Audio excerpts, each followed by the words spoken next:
embargo, al aire, pues hay mucha información.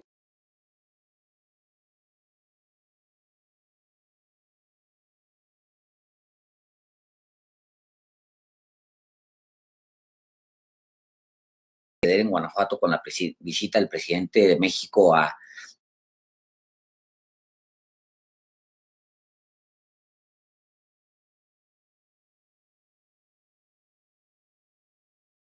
Había mucha...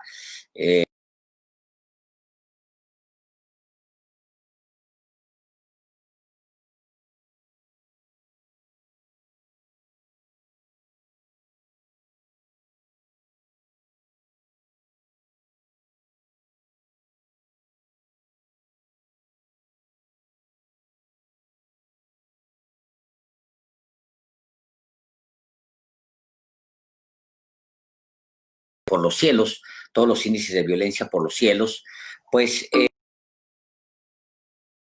actualizar la conexión para ver si nos podemos conectar con ustedes. Buenos días, espérenos, ténganos paciencia, ya vamos a entrar en cualquier momento, a la transmisión. Bueno, ya parece que ya estamos.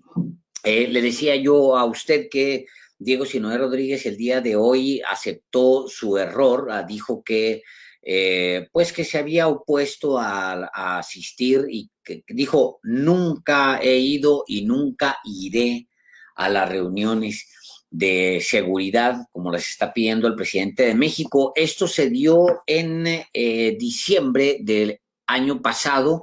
En diciembre del año pasado, Diego Sinoé Rodríguez muy sácale punta, le dijo en una entrevista, creo que fue con Carmen Aristegui, si mal no recuerdo, dijo que la información del número de reuniones de seguridad a las que ha asistido es falsa, en respuesta al secretario de Seguridad y Protección Ciudadana, Alfonso Durazo. Alfonso Durazo dijo ese 19 de diciembre, dijo que los gobernadores de Querétaro, Nayarit, Campeche, Coahuila, Guanajuato y Nuevo León eran los que menos asistían a reuniones de gabinete. Lo que respondió muy sácale punta Diego Sinoé Rodríguez Vallejo fue: yo digo que es falsa esa información porque aparece que 3 veces he ido y yo no he ido ni a ni una. Entonces son falsos los datos. No he estado ni iré a esas reuniones de seguridad, aunque ya lo había dicho públicamente y lo vuelvo a repetir. También en esa entrevista añadió que a partir del martes regresaban 100 elementos de la Unidad de Operaciones Especiales de la Secretaría de Marina a la entidad, pues tratando de contener la inseguridad en ese estado golpeado duramente por la inseguridad. Dijo, buscaremos que llegue otro grupo de marinos, bastante salsa, el gobernador de Guanajuato. En las mesas de diario, estas que señala Durazo, son las que no he ido y falso, que he ido 3 veces. Yo solo fui a la instalación de la primera. Abandonó las mesas de seguridad, obviamente por razones políticas, porque él es un opositor de Andrés Manuel López Obrador. El Estado se hundió en la violencia, está hundido en la violencia, estuvo hundido en la violencia antes de participar en esas reuniones de seguridad y tiene a un secretario de seguridad desde hace 9 años y a un procurador desde hace 11 años, y esa entidad se ha descompuesto exactamente en ese periodo de tiempo y se ha negado Diego Sinoé a hacer cambios. El único cambio que aceptó el día de hoy fue justamente el cambio de actitud, por lo menos con respecto a las mesas de seguridad. Hoy dijo en la reunión de seguridad, hoy dijo Diego Sinoé que pues que se había cometido un error. Lo dijo en otras palabras porque es orgulloso, pero dijo que había cometido un error, y le voy a compartir el video de lo que dijo Diego Sinoé esta mañana. Si usted me lo permite, por supuesto, se lo voy a compartir. Pues Muy buenos días a todos. Antes que nada, quiero agradecer la presencia en Guanajuato del presidente de la República, el licenciado Andrés Manuel. Como sabe, Guanajuato es su casa, siempre será bienvenido. De igual manera, quiero agradecer mucho a quienes lo acompañan del Gabinete de Seguridad. Primero a la secretaria de Gobernación, la ministra Olga Sánchez Cordero, quien, por cierto, mañana es su cumpleaños. Aprovecho para felicitarla. Sé que mañana es su cumpleaños. De igual manera, destaco la presencia y agradezco mucho la presencia del secretario Alfonso Durazo. Se hizo un gran esfuerzo por estar aquí, se lo agradezco y se lo reconocemos. Por supuesto, mi secretario general Sandoval, gracias, don Jesús Sandoval, quien es un gran aliado de los guanajuatenses sin duda. De igual manera, a mi almirante Rafael Ojeda, gracias, con el apoyo también, y al general Bucio, también de la Guardia Nacional. Bueno, Guanajuato es un gran estado, es un estado que a través de la historia ha sido protagonista del desarrollo de este país, desde la época minera, por supuesto los episodios de la historia, y hoy Guanajuato enfrenta uno de los retos más importantes, ¿no? Que es el de devolverle la paz y la tranquilidad a los ciudadanos. Y nos queda claro que es a través del trabajo conjunto con el gobierno federal cómo vamos a salir adelante. Yo he ido trabajando de la mano con las fuerzas federales y hemos visto que en cuanto más unión, comunión hay de estos tres niveles de gobierno, más resultados se pueden dar en detenciones de grupos delincuenciales. Por eso, mi cambio de postura, hay que decirlo, presidente, porque usted también lo ha señalado, es de sabios reconocer. Yo mencioné inclusive en una entrevista que no asistía a las mesas de seguridad y que ni asistiría. Hoy, bueno, desde el 5 de junio, ¿verdad, secretario? De julio, perdón, cambié mi postura. Por supuesto, reconozco que eso no le abona nada a la construcción de la paz.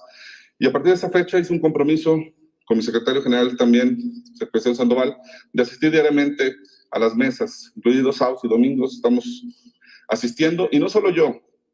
Hay que destacar, no sé si existe otra mesa, ya no lo dirá el secretario, pero también asiste el presidente del Tribunal de Justicia del Estado, lo cual habla de una discusión del Poder Judicial en Guanajuato por devolver la paz y la tranquilidad a los guanajuatenses. Yo quisiera nada más poner unas láminas.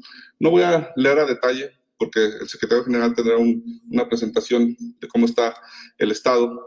Sin embargo, sí decirles que en materia de fuerzas del Estado, estos son los resultados de las detenciones, de las armas aseguradas, de las drogas. Hemos hecho una gran apuesta por nuestras fuerzas del Estado. Hoy, de acuerdo a la encuesta de INVIPE, somos la segunda policía estatal más confiable después de la de Yucatán. Somos la policía estatal mejor pagada. Nuestros policías estatales ganan 24,400 pesos al mes. 20,000 libres en el nivel más bajo, es decir, cuando entran es lo que ganan, 20,000 pesos libres, y de ahí van subiendo. Estamos trabajando fuertemente por capacitación y equipamiento. El día de ayer acabo de autorizar una compra de 300 millones de pesos para equipamiento, renovar patrullas, chalecos, todo lo que se requiera para tener al punto la policía estatal. Y sobre todo también la importancia de tener más elementos. No hay límite en los ingresos. Esperemos este año llegar a 4,000 policías estatales y que se siga incrementando, pero ahí sabe el secretario de Finanzas que no hay límite. Los policías que se requieran para estar en los estándares internacionales lo vamos a conseguir. Siguiente. Y este es el trabajo interinstitucional, es un trabajo de todos, donde por supuesto han participado las fuerzas del Estado, y es donde yo señalaba que a mayor coordinación, mayores resultados.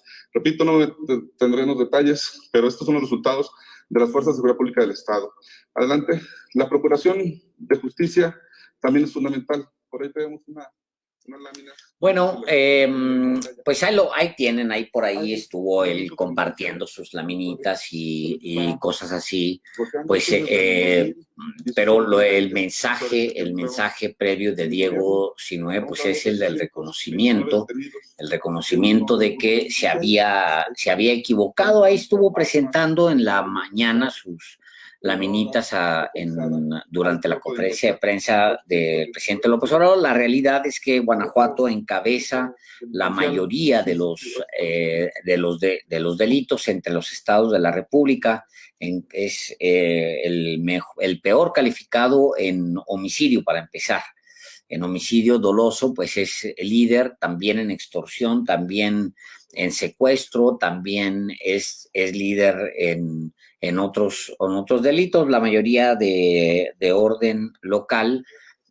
Pues el personaje estuvo temprano con el presidente, porque el presidente está de visita en Guanajuato. Hoy le dio la razón al presidente, dijo, pues me equivoqué, yo no debí haber dije en una entrevista que no había ido y que no iba a ir. En su momento, pues fue casi un reto al presidente López Obrador. Ahora, no hay que perder de vista que este personaje tienen estos personajes, porque son 3 gobernadores al hilo del PAN que han dejado al mismo procurador y han dejado al mismo secretario de Seguridad Pública de ahí estatal. Estos,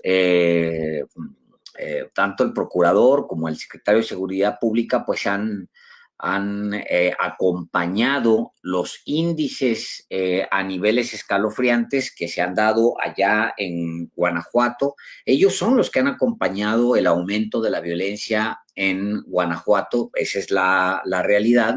Y ahí estuvieron el día de hoy, ahí estuvo el secretario de la Defensa, la secretaria Sánchez Cordero, el secretario Durazo, incluso, quien había pedido un permiso para ausentarse, pero hizo el esfuerzo, dijo el mismo gobernador, de estar ahí. Eso es muy distinto a lo que dijo el 17 de diciembre de 2019, cuando señaló que no iba ni iría a las reuniones de seguridad y que su estado se había convertido, que él no asistía, y luego lo que sucedió enseguida fue que su estado se convirtió en un infierno. Hoy dobló las manos Diego Sinoé en esa conferencia de prensa frente a las máximas autoridades federales, el presidente de México, el secretario de la Defensa, la secretaria de Seguridad, el secretario de Seguridad y Protección Ciudadana, Alfonso Durazo. Ahí estuvieron.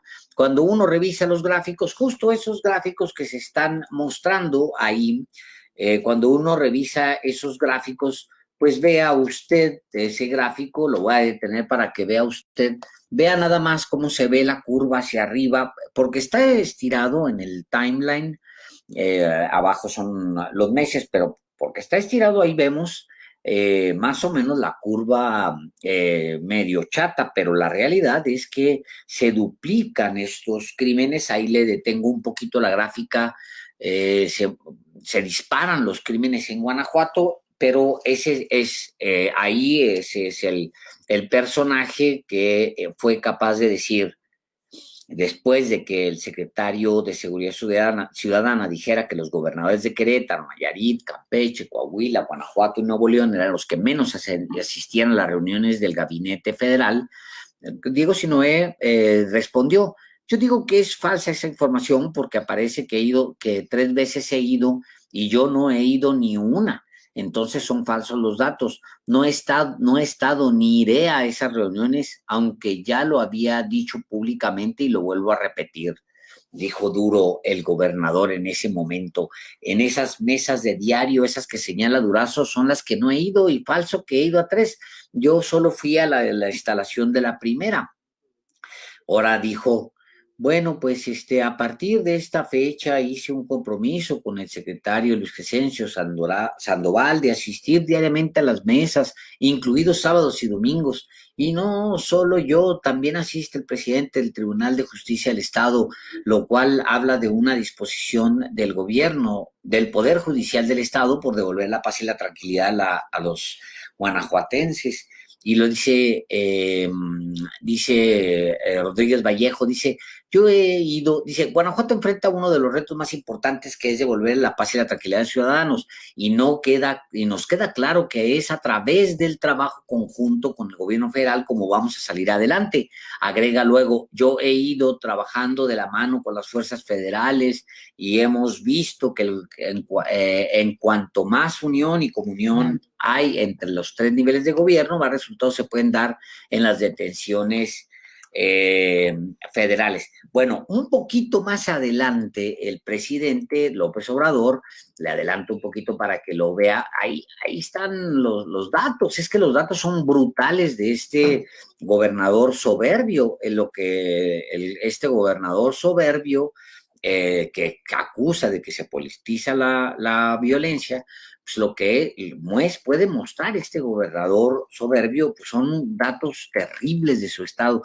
Y luego el presidente, después de que este hombre se disculpa por no asistir a las mesas de seguridad, le remacha un poquito más adelante, dice después de la rectificación, esto es el presidente, dice, nosotros no podemos ser autocomplacientes, regodearnos en nuestras posturas cuando no son las mejores en beneficio de la colectividad.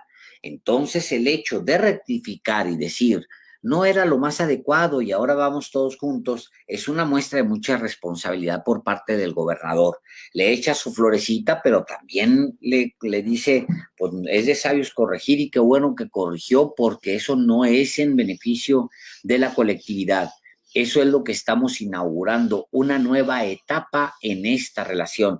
Al principio de la conferencia, el presidente López Obrador dijo que tenían sus diferencias, que Guanajuato y la Federación tienen diferencias importantes y que a pesar de eso, pues bueno, ese día estaban ahí reunidos ya seguramente el presidente para ese momento del día ya traía él, pues claro que Diego Sinué iba a disculpar por no haber asistido a las reuniones de seguridad, por no haber estado en las reuniones de seguridad. Ahí tiene un evento en la mañana de la conferencia de prensa del presidente López Obrador lleno de significado, pues político, pero yo creo que al final exhibe a un gobernador que se ha venido quejando, diciendo en entrevistas y demás que él es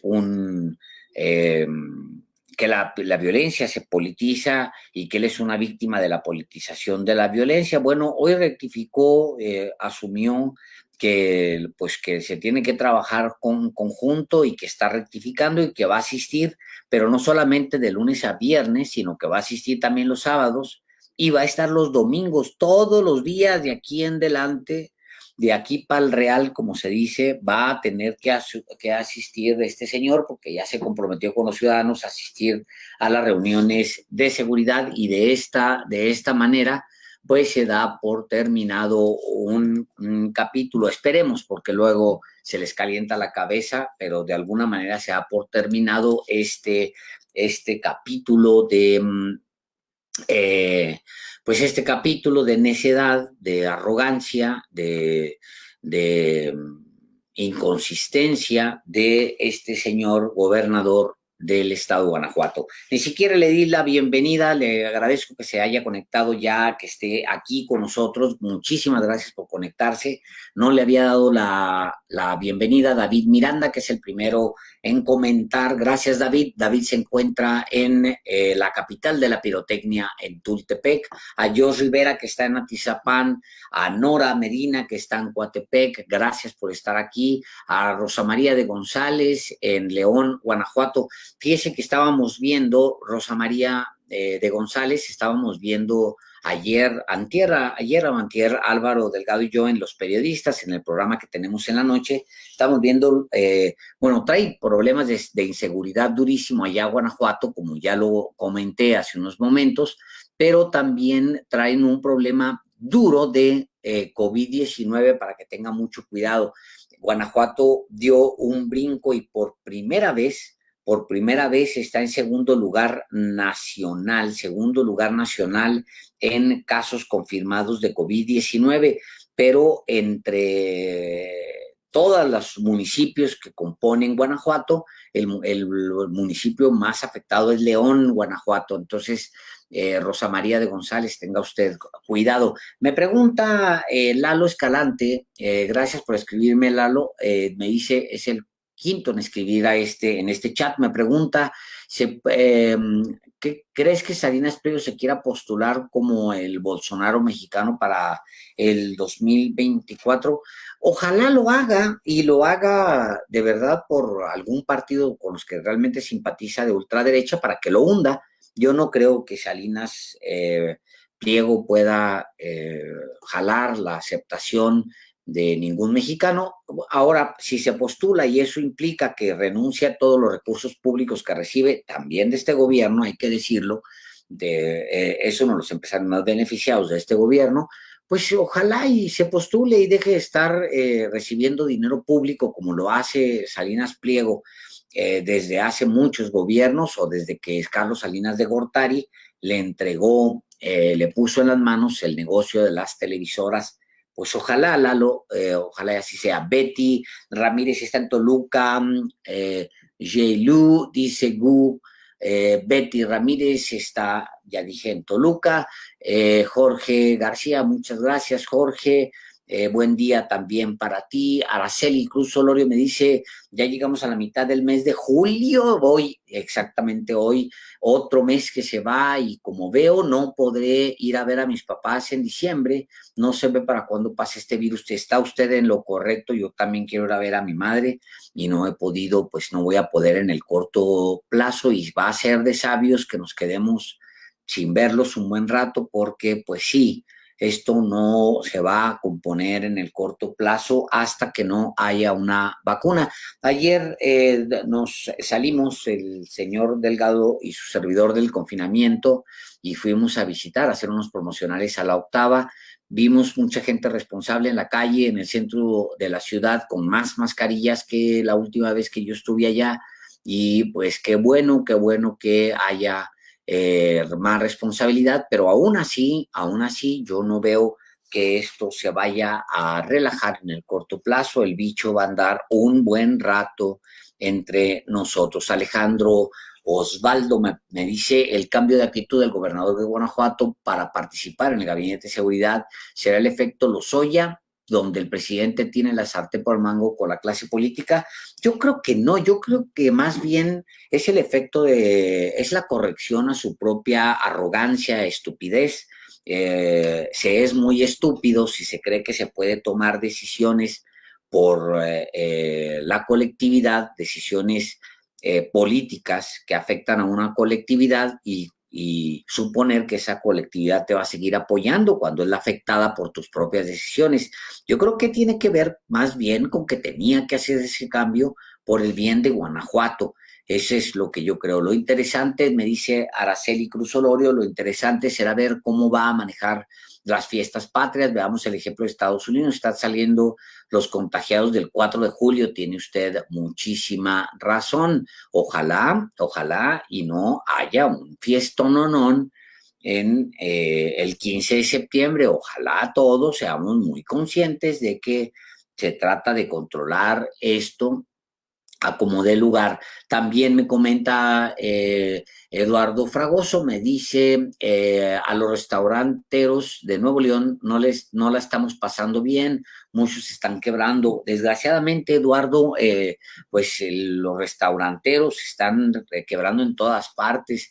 No es un tema ni de Nuevo León, ni siquiera es un tema de México, es un tema del mundo, sobre todo servicios. Le mando un abrazo solidario a Israel Patiño. Espero que, Eduardo Fragoso, espero que pronto, Eduardo, recuperen la normalidad y que no se vayan a la quiebra. Israel Patiño, muy buenos días, Alejandro, desde Iztapalapa. ¿Cómo es posible que el ciudadano Álvaro se lleve su horrible maceta a todos lados? Me dice Israel Patiño. Yo digo exactamente lo mismo. Le he dicho yo a Álvaro Delgado que esa maceta es horrible y ahora ya sumó una manita con la que se rasca ahí.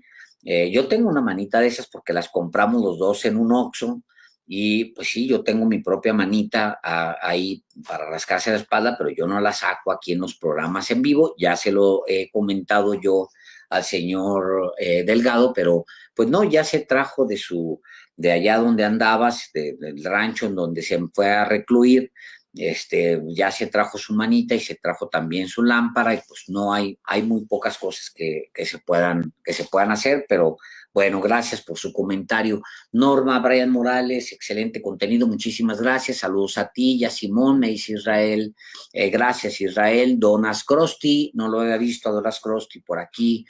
Saludos también para usted, buenos días. César Álvarez en Tijuana, buen día. Ivonne Rodríguez Mendoza, buenos días con café desde Tultitlán. Café para usted también y para mí y para todos. Cafecito, gracias pues estoy presumiendo mi tacita de Talavera de Puebla. Y gracias, qué rico el café. Gracias. Gracias, café de Tultitlán. Alejandro Suárez, esperando las noticias. Saludos desde León, Guanajuato. Me dice Hack, lo mismo que comentaba hace rato sobre León, Guanajuato, la inseguridad y ahora mucho COVID. Hack, cuídese allá, por favor. Hugo Flores, saludos desde Los Cabos, café oaxaqueño orgánico, súper bien, muy bien, señor Flores. Tómese su cafecito oaxaqueño. Acuérdense de comprar siempre marcas que no sean las grandes marcas, cada vez que puedan, no siempre se puede. Yo tengo café de diario, pues utilizo las marcas que puedo, siempre mexicano. Compre café mexicano, es un sector siempre muy abatido. Qué bueno que Hugo Flores esté tomando su café oaxaqueño. Les agradezco a ustedes que estén. Bueno, hay mucha información. Obviamente, Emilio Lozoya es la nota el día de hoy porque, pues no sé si ya se subió al avión. Estoy checando si ya llegaron por él o si ya se subió al avión. Tendremos fotos seguramente muy pronto de Emilio Lozoya subiéndose al avión. Es nota del día, por supuesto. La otra nota sobre la que hay que estar pendientes, a usted que le gusta la información y está dándole seguimiento, recuérdelo bien, recuerde usted que la gran nota es Luis Videgaray Caso. Luis Videgaray Caso es un personaje que está vinculado con el tema, al menos con dos temas, con el tema César Duarte, número uno, es él quien le autoriza un banco a César Duarte, que no se nos olvide, y entre muchas otras cosas. Y por el otro lado está su relación con Emilio Lozoya, que creo que va a ser el pagano del regreso de Emilio Lozoya a México. Este personaje, Luis Videgaray, va a ser el personaje que va a terminar pagando los platos rotos del peñismo. Yo creo que, pues bueno, se ejerció la vicepresidencia, fue un hombre todopoderoso, arrogante, ha estado desaparecido, pero pues ahora le toca pagar.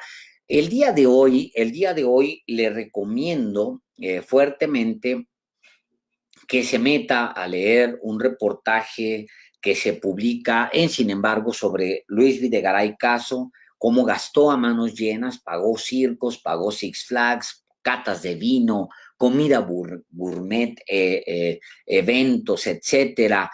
Y este personaje, pues bueno, se dio la gran vida mientras estuvo en la Secretaría de Hacienda y también cuando estuvo en Relaciones Exteriores. Es un texto que puede usted encontrar el día de hoy en Sin embargo, y le recomiendo que le eche un ojo del compañero Efrén Flores de la Unidad de Datos. Dice, Luis Videgaray vuelve a estar en el ojo del huracán con la detención de Emilio Lozoya y César Duarte. Existe la posibilidad de ligarlo a redes de corrupción en Pemex y en el gobierno de Chihuahua. Se trata de la mano derecha del expresidente Enrique Peña Nieto, quien además de presuntamente conspirar para delinquir, tuvo mano suelta para el gasto ocioso institucional durante el sexenio pasado, es lo que dice el texto de Efrén Flores esta mañana.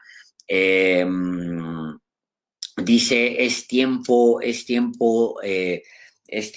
de Luis Videgaray Caso. En tiempos de Luis Videgaray Caso hubo literalmente pan y circo en las secretarías de Hacienda y de Relaciones Exteriores. Ambas dependencias del Poder Ejecutivo Federal erogaron 17.833.576 pesos entre 2013 y 2018 para cubrir gastos en funciones especiales de circo, servicios culinarios gourmet, parques de diversiones y actividades deportivas, entre otros, de acuerdo con datos del portal de compras gubernamentales Compranet. El gasto referido no es menor. Su valor, 21.507.806 pesos, a precios contables de 2019, es equiparable, por ejemplo, al 44% de la inversión anunciada, 48 millones en octubre del año pasado para la Unidad de Inteligencia Financiera de la Secretaría de Hacienda, para la adquisición de un software y cursos de capacitación para el personal de la UIF, con la finalidad de identificar redes de corrupción y de lavado de dinero. Dice el texto del compañero Flores, dice, el desempeño de Luis Videgaray Caso como exsecretario de Hacienda y de Relaciones Exteriores cobró relevancia de interés nacional después del anuncio del gobierno federal sobre la extradición desde España del exdirector general de Petróleos Mexicanos, Emilio Lozoya Austin, y la detención en Estados Unidos del exgobernador de Chihuahua, César Duarte Jaques, ambos involucrados en delitos de relacionados con asociación delictuosa, cohecho, desvío de recursos, lavado de dinero, más lo que se acumule. Eso último lo agregué yo. Como secretario de Hacienda y miembro del Consejo de Administración de Pemex, Videgaray habría dado el visto bueno a los desfalcos de la petrolera por la compra de 2 plantas chatarra, agronitrogenados y Fertinal entre 2013 y 2019, además de haber orquestado la llamada Operación Zafiro, desde 2016 y 2018, de Duarte para obtener recursos financieros para los partidos Revolucionario Institucional, PRI, en el marco de los comicios presidenciales del 2018, esto de acuerdo con las investigaciones que lleva a cabo la Fiscalía General del Estado de Chihuahua. Aunque aún no hay pruebas contundentes en contra de Videgaray, las posibles declaraciones de Lozoya y Duarte a cambio de beneficios en sus respectivos procesos penales podrían poner al exsecretario de Estado en el banquillo de los acusados. Esto es lo que dice el texto de hoy. Es un texto muy amplio que trae muchos gráficos y que amerita que usted le eche un buen ojo el día de hoy, porque Luis Videgaray va a estar en el, como se dice, Talk of the Town en los siguientes meses, sin duda. Yo creo, mi consideración o lo que yo pienso es que Luis Videgaray va a terminar siendo el pagano del sexenio, el que va a pagar los platos rotos, para decirlo más claro, en este sexenio. Dice Jorge García, me dice, recordemos que Luis Videgaray, se me perdió el comentario. Bien, pues lo iba a comentar, Luis, ojalá me lo reenvíes, porque lo iba a comentar y en eso se me movió, ya lo perdí. Bueno, es un dato importante darle seguimiento a Luis Videgaray. Si usted quiere hacerse una muy buena idea de lo que es Luis Videgaray Caso y por qué hay que tenerlo siempre en la mano. Échale un ojo a este texto de Fren Flores, bastante bueno. Agarra y centra muy bien, agarra y consolida muy bien lo que está sucediendo en torno a Luis Videgaray, pero agrega más información porque revisa las cuentas públicas de Luis Videgaray, revisa Compranet para encontrarse toda esta cantidad de dispendios que usted puede revisar y tener ahí a la mano, pues para estar siempre bien informados. Hay un video y vamos a verlo a continuación, un video sobre este mismo caso. Vamos a verlo. el desempeño de Luis Videgaray Caso como exsecretario de Hacienda y Relaciones Exteriores cobró relevancia de interés nacional después del anuncio del gobierno federal sobre la extradición desde España del exdirector general de Petróleos Mexicanos, Emilio Lozoya Austin, y la detención en Estados Unidos del exgobernador de Chihuahua, César Duarte Jaques, ambos involucrados en delitos relacionados con asociación delictuosa, cohecho, desvío de recursos y lavado de dinero. Videgaray ha sido señalado e incluso investigado por desvíos de recursos y tramas de corrupción ligadas a la compra de 2 plantas chatarra por parte de Pemex entre 2013 y 2015, y por su presunta participación en la llamada Operación Zafiro de 2017-2018, con la que el exgobernador César Duarte Jaques desvió 250 millones de pesos de las arcas estatales de Chihuahua para favorecer al PRI en las elecciones presidenciales de 2018. Como titular de Hacienda y Relaciones Exteriores, el papel de Videgaray estuvo marcado por la polémica, como cuando invitó a México al entonces candidato presidencial Donald Trump, para tratar de suavizar su discurso antimigrantes mexicanos, que no tuvo éxito y que obligó a Videgaray a dejar su cargo. En este contexto de errores y presunta colusión, el gasto ocioso de la Secretaría de Hacienda y Crédito Público y la Secretaría de Relaciones Exteriores en tiempos de Videgaray es ominoso. Entre enero de 2013 y noviembre de 2018, las Secretarías de Hacienda y de Relaciones Exteriores erogaron 17.833.576 pesos para cubrir gastos en funciones especiales de circo, servicios culinarios gourmet, parques de diversión y actividades deportivas, entre otros, de acuerdo con datos del portal de compras gubernamentales Compranet. Para cubrir las actividades relacionadas con el Club Deportivo Hacienda, hubo más de 12.2 millones de pesos en gastos que incluyen vestuario, artículos deportivos e instructores de más de 15 disciplinas físicas. Entre 2013 y 2016, la Secretaría de Hacienda también realizó gastos millonarios para entretener a sus trabajadores. 1.9 millones de pesos en parques de diversión como Six Flags México, 1.2 millones de pesos en funciones especiales de circo como las del Grupo Atay de Hermanos, y 1.2 millones de pesos en servicios culinarios gourmet de preparación y degustación de canapés, bocadillos y repostería para eventos especiales. Por su parte, en un año 10 meses transcurridos entre 2017 y 2018, los gastos ociosos de la Secretaría de Relaciones Exteriores incluyeron 845.496 pesos en vestuario y artículos deportivos, así como 527.499 pesos en juguetes para el Día de Reyes. Aunque aún no hay pruebas contundentes contra Videgaray, las posibles declaraciones de Lozoya y Duarte a cambio de beneficios en sus respectivos procesos penales podrían poner al exsecretario de Estado en el banquillo de los acusados.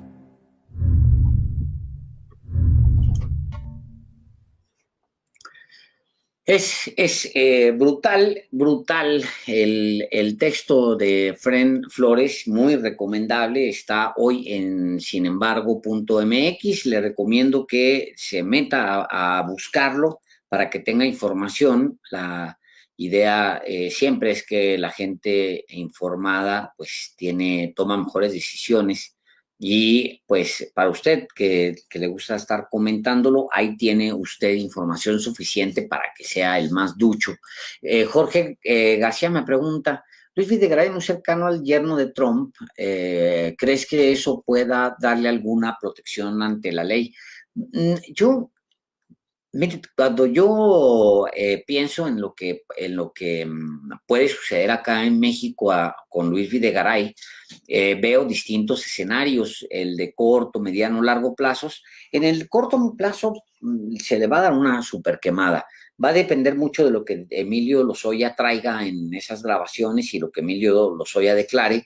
Va a depender mucho de cuál sea el corto plazo. O sea, en el corto plazo yo veo pues que Luis Videgaray, la figura de Luis Videgaray está verdaderamente en riesgo, tanto por lo de Lozoya, pero también por lo de César Duarte, que es quien le autoriza este banco.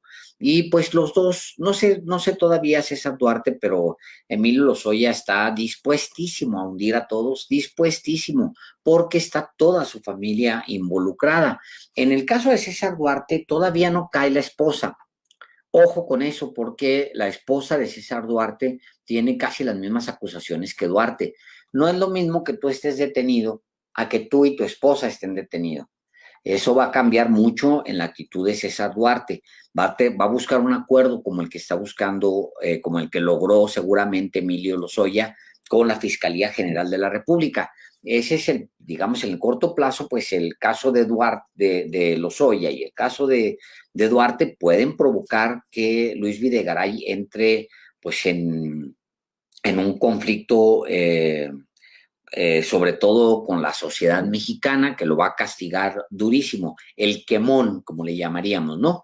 Ese es en el corto plazo, independientemente de lo que resuelva los juzgados, independientemente de lo que diga la fiscalía, independientemente de lo que diga el mismo Emilio Lozoya o el mismo que diga César Duarte. Pero sí lo que le puedo decir es que si César Duarte y Emilio Lozoya tienen información sobre Luis Videgaray Caso, va a brincar porque, como le digo, Emilio Lozoya tiene involucrados en su escándalo, tiene involucrados a su esposa y a su mamá y a su hermana. Entonces, es toda la familia la que está involucrada ahí y él va a decir todo lo que tenga que decir, Emilio Lozoya, sobre todo para liberar a la familia. Y en el caso de César Duarte, tendremos que recordar que su esposa es señalada como accionista del banco que autorizó Luis Videgaray, es accionista de esa unión de crédito que autorizó para que se convirtiera en banco Luis Videgaray, y para así hacerlo, para doblar a Duarte, pues hay que ir por la esposa, y yo creo que le va a pasar lo mismo que el caso de Emilio Lozoya. Hay un tercer dato en el caso de César Duarte que no tiene que perder usted de vista. El hijo.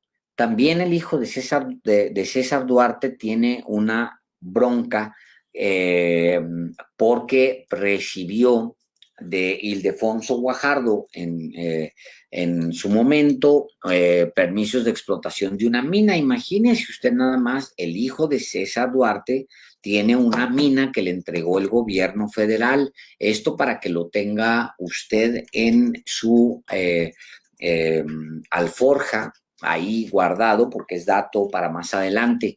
Yo creo que una vez que se vayan documentando todos estos, va a quedar, esto en respuesta a Jorge García, va a quedar un momento que creo que es el menos importante.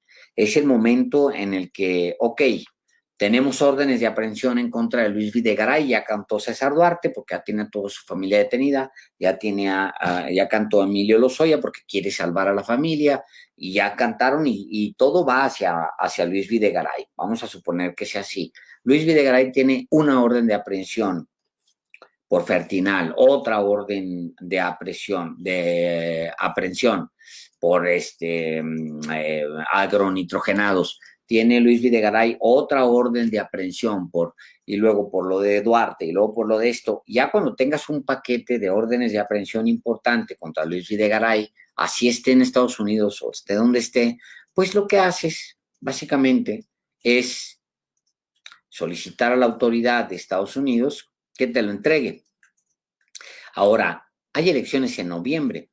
En noviembre, según las encuestas, todo cambia con el tiempo, pero según las encuestas va a perder Trump y va a perder duro, feo. Entonces, es muy probable que cambie de administración y es probable que, no sé si se ponga más fácil, pero por lo menos se elimina, digamos, el factor yerno de Trump. Ese factor yerno de Trump que yo no creo ni siquiera que ya sean cercanos, ni que se vean, ni nada. A lo mejor Kushner se reúne con él para medirle el pulso de cómo están viendo las cosas, pero yo honestamente no veo que esa amistad perdure después del poder. porque el poder es el que une a este tipo de personajes. Entonces, ahí lo tiene usted. Yo qué creo de Luis Videgaray. Luis Videgaray, sí, lo que está sucediendo en México lleva a la fiscalía a adentrarse al mar de corrupción, habría como varios momentos en ese circo de corrupción que hay que considerar. Primero están las investigaciones. Hay, digamos, como 3 niveles en los cuales está Emilio Lozoya, 3 niveles en los cuales está involucrado y que involucra quizá a personajes distintos. Primer nivel está todo lo relacionado con la corrupción de Odebrecht, que involucra la campaña de 2012 de Enrique Peña Nieto. Ese es el primer tema, el primer asunto sobre el que Lozoya tiene que responder. El segundo asunto es todo lo que se dio mientras él estuvo en Petróleos Mexicanos. Ahí en ese caso incluyó Odebrecht, OHL y además los escándalos de AMSA, de Ancira y pues todo lo que ya sabemos, Fertinal, agronitrogenados, etcétera. Ese es el otro nivel. El tercer nivel y el otro lugar, digamos, en donde se va a dar escándalo va a ser el caso de la aprobación de la reforma energética. El presidente López Obrador ha dicho en los últimos días, en los últimos pocos días, se ha referido específicamente sobre ese caso, se ha referido específicamente sobre sobre la reforma energética, la aprobación. ¿Cuál es la sospecha en ese tema? Y ojo, porque es el tercer tema en el que está metido Lozoya y en el que la Fiscalía puede obtener información. ¿Cuál es ese tema? Emilio Lozoya habla de 12 horas de grabaciones que él tendría para fundamentar sus casos, y muchos especulan que en este tercer tema, como le digo, la campaña electoral de Peña Nieto es el primer tema, el segundo es todo su paso por Petróleos Mexicanos y el tercero es la aprobación de la reforma energética. Bueno, en este último caso se especula que él habría grabado toda la compra de votos para la aprobación de la reforma energética.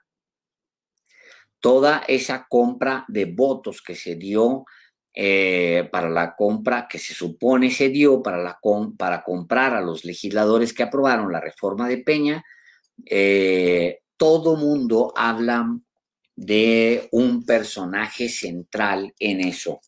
Un personaje central es el que habría operado, es lo que se dice, no tengo yo la información en la mano, pero me lo ha dicho un ex senador de la República que hoy es gobernador de un estado, me lo dijo en su momento, me dijo que el gran corruptor en el Senado de la República, que había comprado a casi todos los senadores del PAN, era Emilio Gamboa Patrón.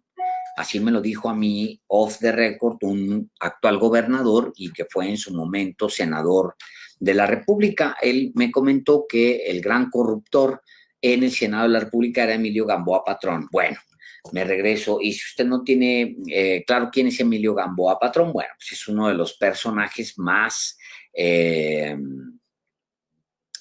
encumbrados por el peñismo, pero que viene desde Carlos Salinas de Gortari, con Salinas de Gortari, viene de antes, con Miguel de la Madrid, pero en realidad agarró fuego y refuego en el sexenio de Carlos Salinas de Gortari. Con Miguel de la Madrid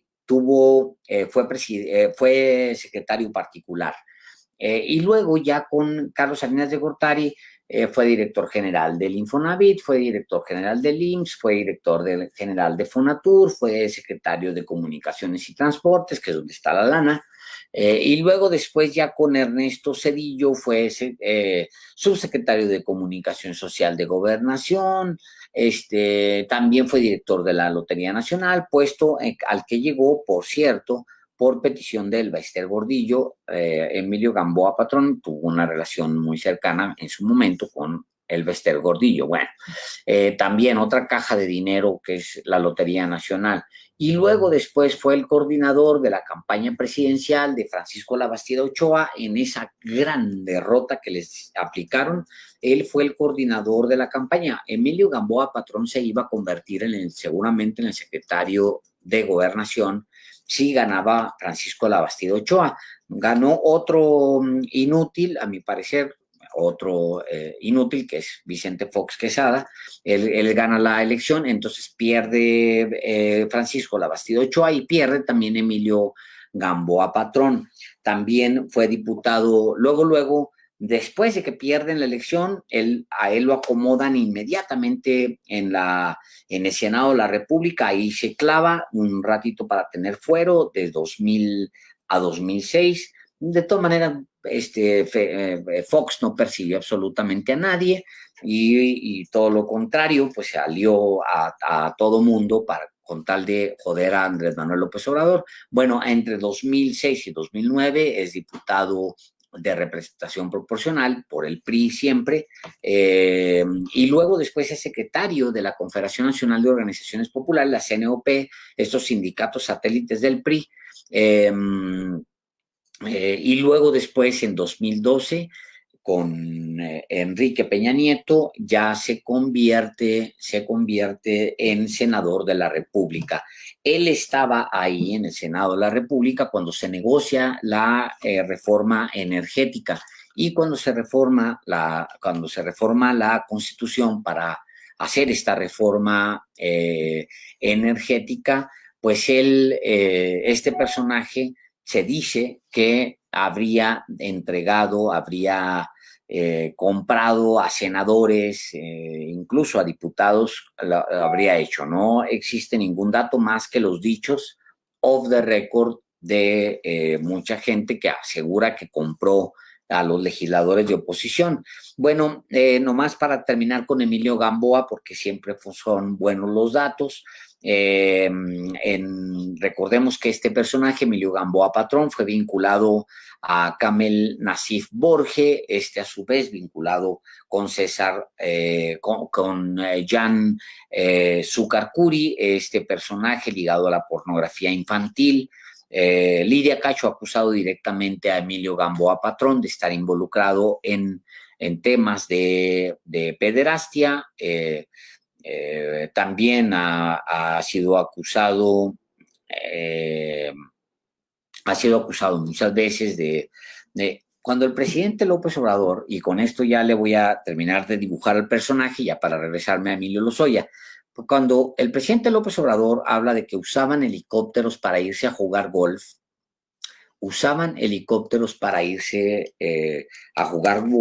se refiere justamente a Emilio Gamboa Patrón.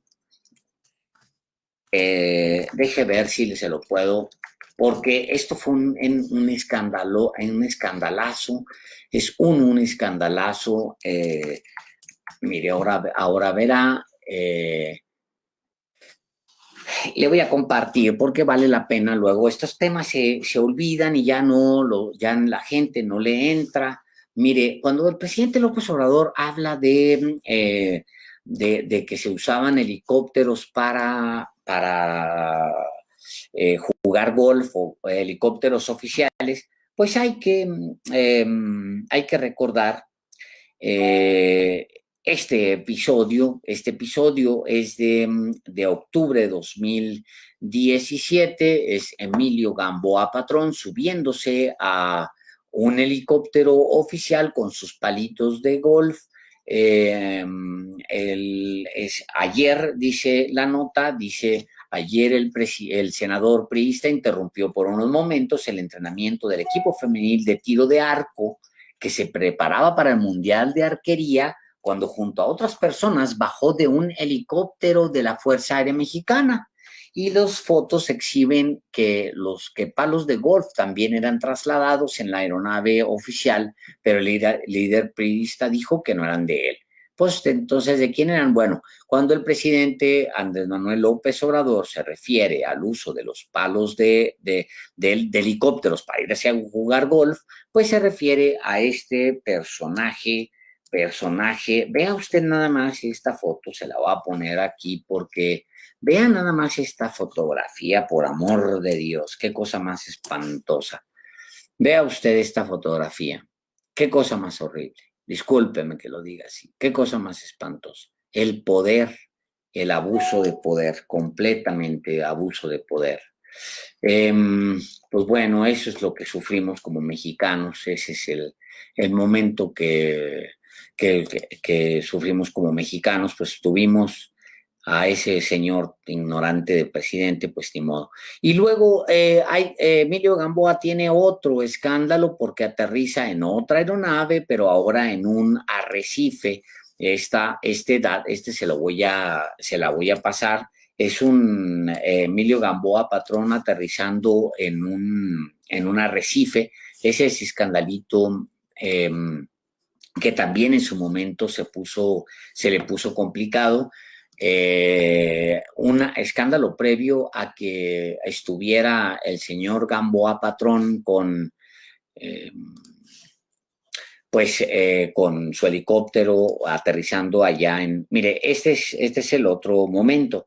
Emilio Gamboa Patrón metiéndose a un arrecife, a un área natural protegida, porque pues ahí aterrizó, se le hizo fácil, ahí aterrizó para subirse a una lanchita, a un yatecito en el cual pues el señorito iba a ir a pescar y a conversar con sus amigos, pues se subió, se bajó en un helicóptero y luego el helicóptero aterrizó en un arrecife hasta donde llegó el yatecito y luego Emilio Gamboa Patrón se subió al yatecito. Cuando le digo el presidente López Obrador se refiere a que usaban helicópteros oficiales, piensa básicamente en este señor, en este personaje, Emilio Gamboa Patrón. Me regreso rápidamente al caso que trajo a colación a Emilio Gamboa Patrón. ¿Por qué le cito a Emilio Gamboa Patrón? Porque es importante saberlo, porque entre los personajes que están, que se especula estarían vinculados a la compra de votos para la aprobación de la reforma energética, a lo cual se ha referido el presidente Andrés Manuel López Obrador, estaría Emilio Gamboa Patrón. Emilio Gamboa Patrón estaría vinculado a esa compra de votos. No digo que lo esté porque no ha habido evidencia, no ha entregado Emilio Lozoya la información que dice tener 12 horas. ¿Qué tienes en 12 horas de videos? Eso es lo que me pregunto. Bueno, puede ser que son 500 legisladores, pues al menos ahí, que en las compras, si le das media hora a cada legislador, pues tienes 200 horas de pura compra de legisladores. Eso es lo que se supone que se tiene. Importante, esta es información que debe usted traer siempre al dedillo porque va a suceder que tengamos a estos personajes en la vida pública por corto plazo, para mal. Antes tenían mucho poder, ahora van a andar muy cerca de los tribunales en México. Me voy a ir a un corte muy rápido para poderle pasar, como siempre. Hay política piñata y ya me aventé 50 minutos de introducción. Bueno, pues le adelanté toda la información porque había mucha información. Recuerde que el día de hoy tengo política piñata y está buena, está el resumen de presidencia, el resumen de López-Gatell, el resumen de Claudia Sheinbaum, todo sobre el COVID-19, y luego el día de hoy tenemos a la compañera Dulce Olvera con su crónica de encierro. Le estoy debiendo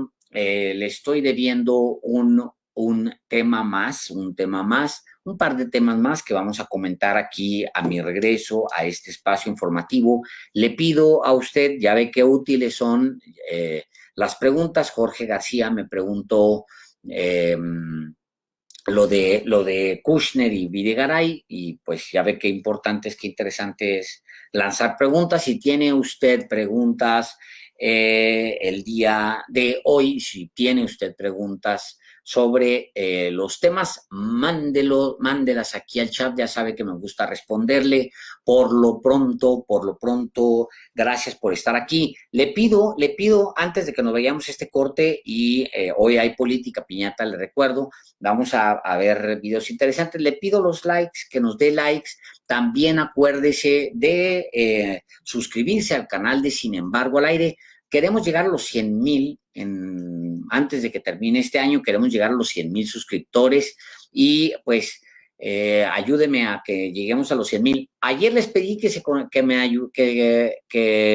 me dieran likes, que se suscribieran a mi canal personal, les comenté que iba a mandar un videíto, váyase para que lo vea, mandé un videíto de bienvenida, pues es el primer videíto que subo, un video donde estoy caminando ahí, les doy la bienvenida a ustedes para que se suscriba, si puede, suscríbase, le agradezco mucho sus likes, ojalá me regale sus likes, también suscríbase y póngale campanita al canal, gracias, muchas gracias por sus likes siempre, de verdad, y gracias por su apoyo a este espacio informativo. Vamos a regresar con más.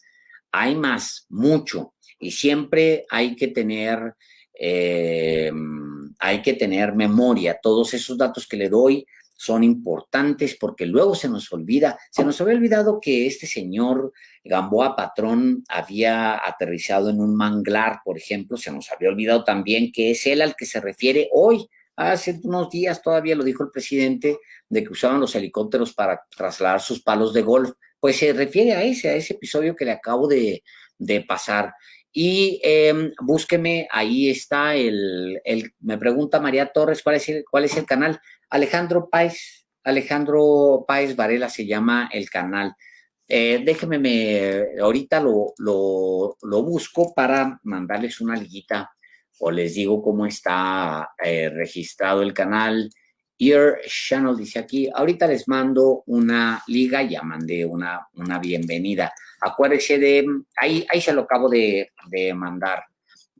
No sé si se vaya a poder hacer clic a eso, pero bueno, ahí tiene usted, acuérdese mandarme preguntas, vamos a ir a este pequeño corte. Hay política piñata el día de hoy. Si puede, suscríbase. Le mando otra vez la liga. Volvemos.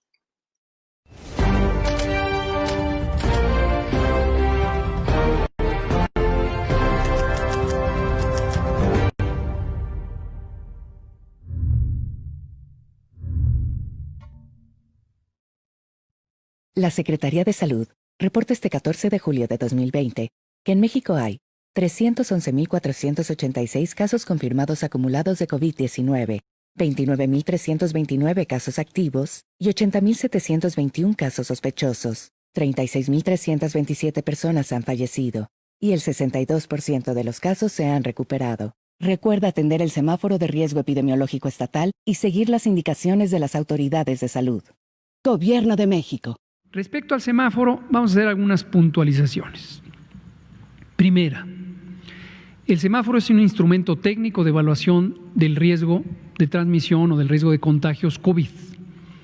La metodología fue diseñada desde hace varias semanas, más de un mes, en una forma completamente abierta y transparente por el Gobierno federal en colaboración con instituciones académicas que coordina CONACYT.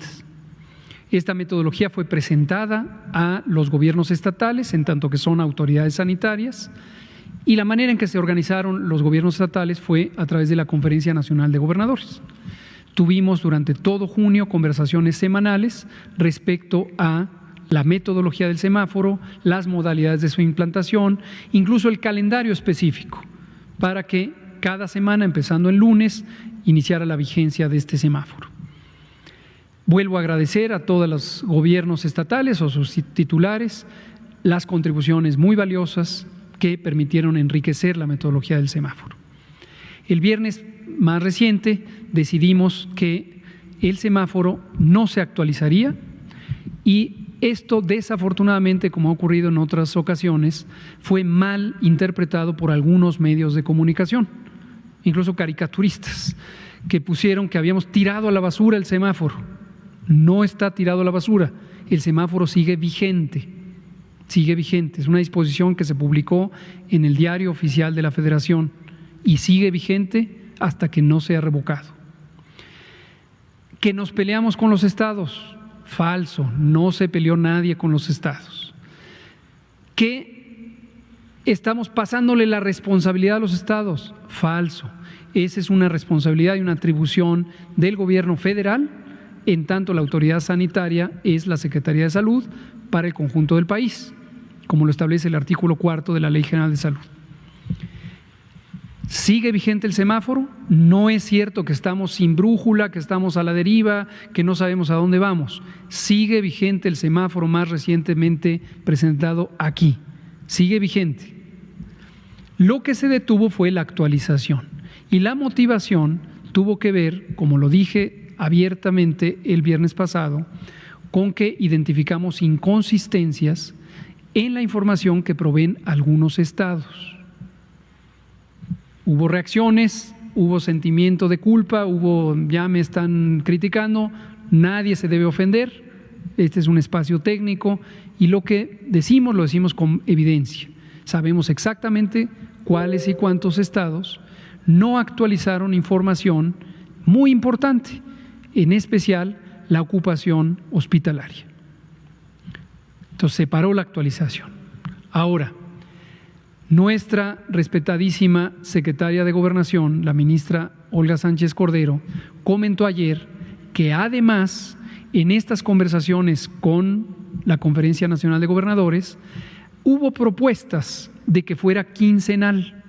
Eso también ya lo habíamos comentado aquí. El gobernador Omar Fayad de Hidalgo propuso que lo actualizáramos cada 15 días.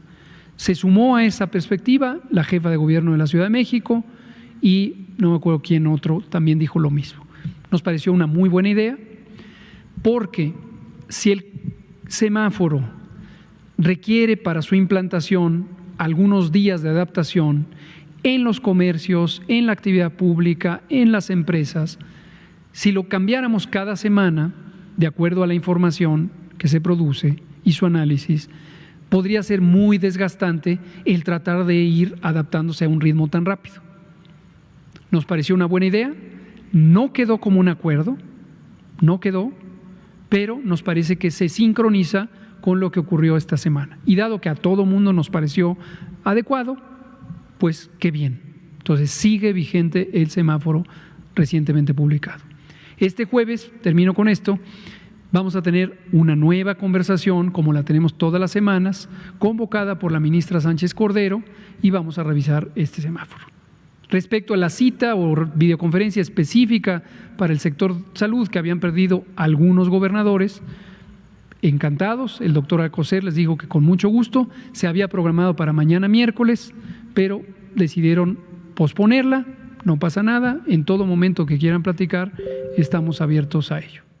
Esta es la información que todos los días en la noche da el doctor Hugo López-Gatell.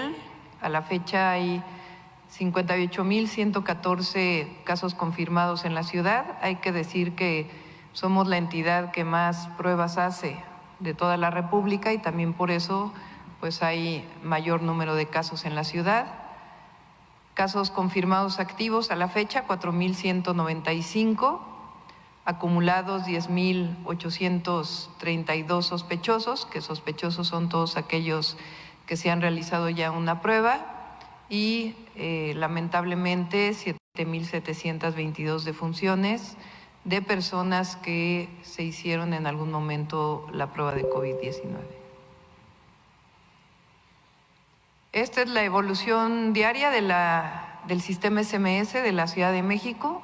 A la fecha lo han usado 728,518 usuarios, y en el caso de usuarios de la Ciudad de México, la siguiente, son 509,554 usuarios acumulados en la ciudad desde mediados de marzo, 21 de marzo, que fue el momento en que se puso en marcha este sistema, y son 398,760 personas que han terminado su tamizaje y como ven pues se ha mantenido constante en las últimas semanas, pero hay una disminución desde mediados de mayo a la fecha. Estos son el número de personas que llaman al 911 relacionado con casos COVID. Como ven, hay una reducción muy importante también desde mediados de mayo a la fecha. Y las líneas de abajo son el número de ambulancias que han salido relacionadas también con casos COVID. Adelante. Este es el número de pacientes hospitalizados en la Ciudad de México. Como ven, sigue disminuyendo el número de personas hospitalizadas o el número de camas ocupadas en la ciudad. Hoy tenemos, para el día de ayer a las 7 de la noche, 2.557 personas hospitalizadas en camas generales y 831 personas intubadas en la Ciudad de México, en los más de 50 hospitales públicos y privados. Y recuperados de hospitales, 17.591 personas. A la fecha tenemos 48.1% de camas generales disponibles en la ciudad. Eso representa 2.365 camas. Hoy por hoy, con excepción de la Secretaría de Marina, prácticamente todas las instituciones tienen camas disponibles para recibir pacientes COVID. De igual manera, el número de camas de terapia intensiva es casi el 60%, son 1.214 camas disponibles, y también todas las instituciones, con excepción de Secretaría de Marina, que solamente es un hospital, tienen camas, aunque todavía hay 9 camas disponibles para intubación en Secretaría de Marina, pero todas las demás instituciones, IMSS, Secretaría de Salud, con los Institutos Nacionales de Salud, los hospitales generales, la Secretaría de Salud del Gobierno de la Ciudad, hospitales privados, Sedena y Pemex, tienen un porcentaje muy importante de camas de terapia intensiva disponibles. Estoy en el restaurante El Cardenal. Vine con Julio, con su esposa. Estaba tomando este video Beatriz. ¿Sí lo estás grabando? Sí. No voy a ser de que no le haya escuchado a Rec. No. ¿Sí está corriendo? Sí. ¿Sí? Sí. Bueno. Como les decía, estoy en el Cardenal, ¿sí? Que aunque tenga ese nombre, es un restaurante que me gusta mucho, ¿sí? Porque ya ven que eso del Estado laico, pues no me quita el sueño, ¿verdad? Yo me hinco donde se hinca el pueblo. Es barato además. Bueno, creo. La verdad es que yo no estoy seguro porque yo no pago nada. Siempre me invitan. Ya ven de que yo ni tengo cuentas de banco. Además, es suculento, ¿sí? Pedí para desayunar un tamalito de chipilín, pero les pedí de que me lo trajeran ya sin hoja, porque a mí no me gusta nada que esté envuelto. Por eso soy el único que no trae cubrebocas. Además, pedí un par de huevos montados en su macho. Me gusta mucho desayunar eso. A lo mejor por eso soy tan terco. Bueno, ya córtale, Beatriz. Sí.